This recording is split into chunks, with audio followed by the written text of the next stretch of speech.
किसान भाइयों नमस्कार। मैं प्रमोद कुमार आपका स्वागत करता हूं एक और नई वीडियो में। किसान भाइयों, आलू की बुवाई के समय आप सबने देखा होगा कि खेत में डीएपी का बहुत ही अधिक मात्रा में प्रयोग किया जाता है।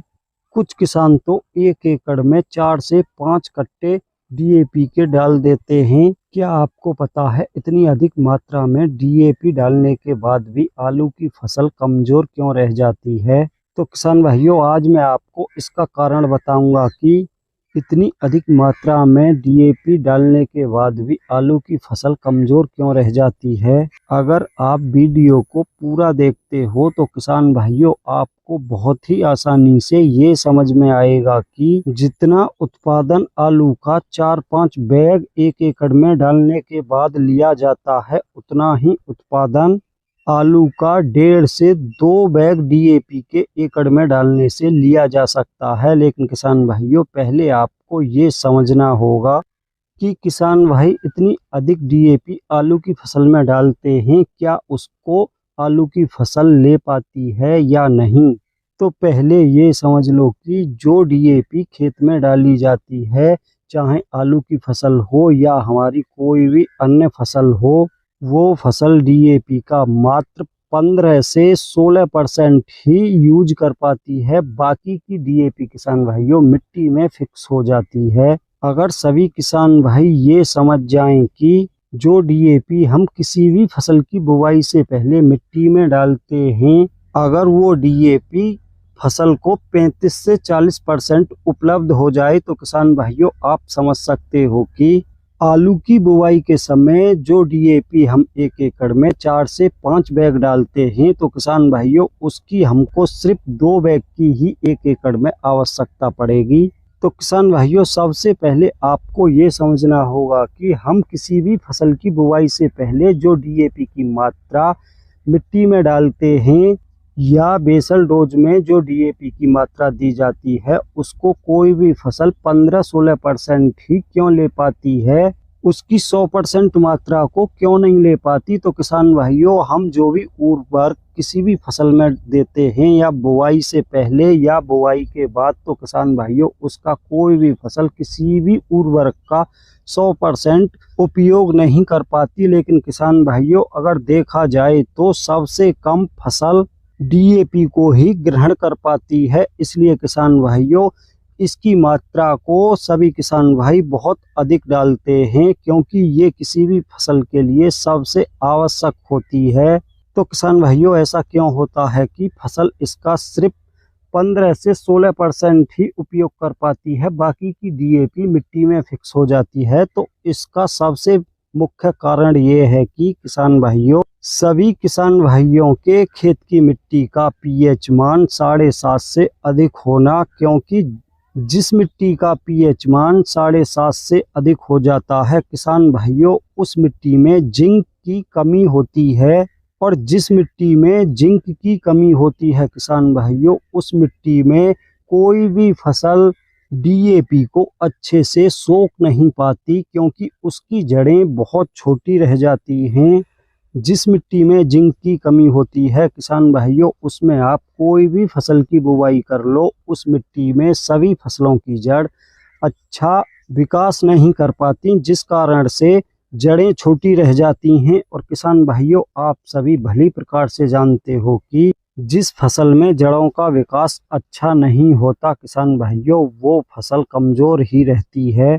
इसीलिए जिंक की कमी होने के कारण कोई भी फसल डीएपी को अच्छे से नहीं उठा पाती, क्योंकि किसान भाइयों डीएपी खाद एक ऐसी खाद है कि इसके पास पौधे की जड़ को खुद पहुंचना पड़ता है, जब भी कोई भी पौधा डीएपी खाद को ले सकता है। अन्यथा किसान भाइयों डीएपी मिट्टी में फिक्स हो जाएगी, लेकिन वो पौधे तक चलकर खुद नहीं पहुंचेगी।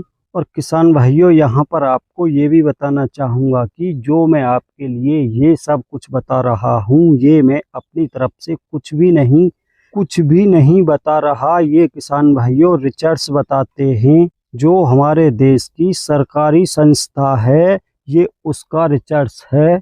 ये रिसर्च है सरकारी संस्था ICAR और इसके अंतर्गत आने वाली शाखा Indian agriculture research institute new Delhi और भी बहुत सारी सरकारी संस्थाओं ने ये रिसर्च में पाया है कि जिस मिट्टी के अंदर जिंक की कमी होती है उस मिट्टी में किसी भी फसल के लिए DAP की मात्रा अच्छे से उपलब्ध नहीं हो पाती।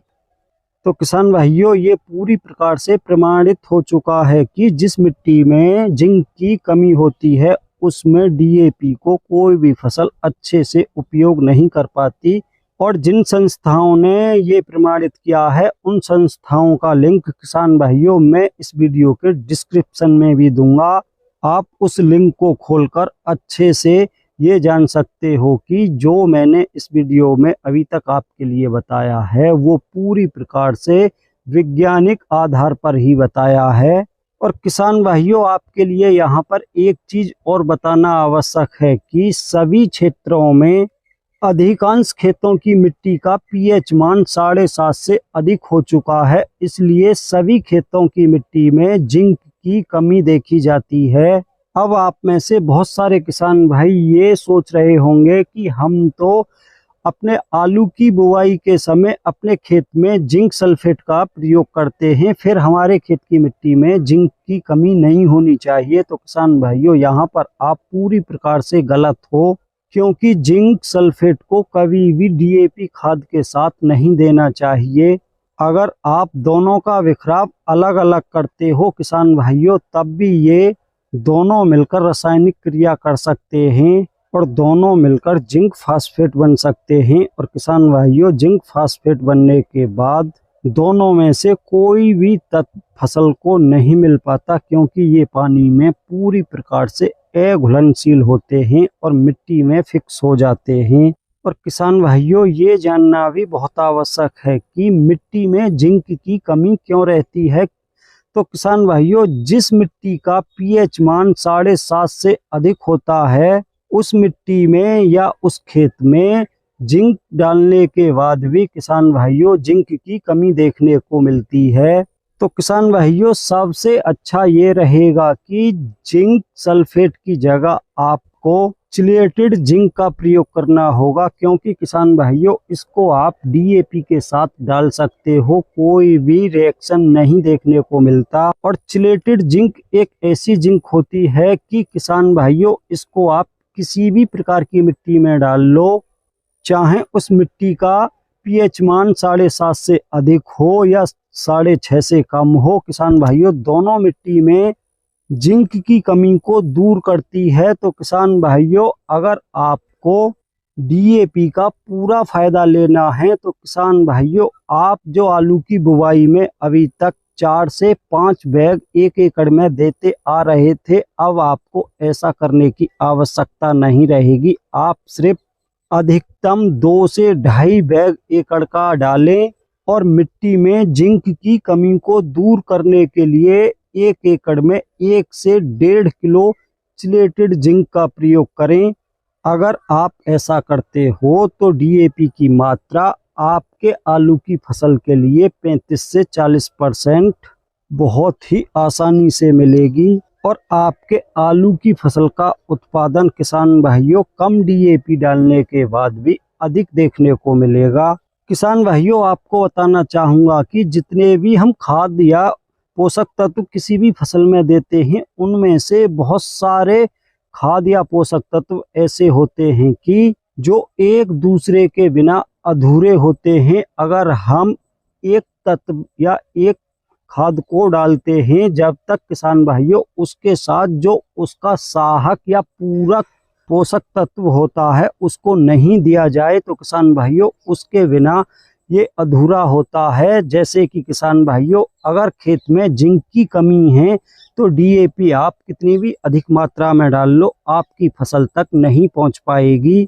तो किसान भाइयों, DAP का सहायक तत्व होता है जिंक। उसी प्रकार से किसान भाइयों आलू की फसल के लिए जैसे DAP बहुत आवश्यक है, उसी प्रकार से पोटास भी बहुत आवश्यक होती है। लेकिन किसान भाइयों यहाँ पर आपको ये भी बताना चाहूँगा, जैसे DAP जिंक के बिना अधूरी है, ऐसे ही पोटास खाद भी सहायक तत्व के बिना अधूरी है। तो किसान भाइयों, उसकी जानकारी आपके लिए अगली नई वीडियो में दूंगा। और किसान भाइयों, मैं आपके लिए जो भी जानकारी दूंगा वो कृषि संस्थाओं के रिसर्च पर आधारित दूंगा। ऐसा नहीं है कि किसान भाइयों आपके लिए मैं कोई गलत जानकारी दूं। और जिस संस्था से वो जानकारी ली गई है, आपके लिए वीडियो के डिस्क्रिप्शन में उसका लिंक भी दूंगा। जैसा कि किसान भाइयों, आज जो जानकारी आपके लिए दी है, उन सभी संस्थाओं का लिंक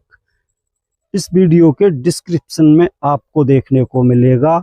तो किसान दोस्तों, आज की वीडियो में इतना ही था। वीडियो पसंद आई हो तो वीडियो को लाइक करें, दूसरे किसान भाइयों के साथ ज़्यादा से ज़्यादा वीडियो को शेयर करें। और अगर आप ये जानना चाहते हो कि पोटास का फसल अच्छे से उपयोग कैसे करें, पोटास का सहायक पोषक तत्व कौन सा होता है, तो किसान भाइयों कमेंट करना, आपके लिए उसके बारे में भी 100% सटीक जानकारी दी जाएगी।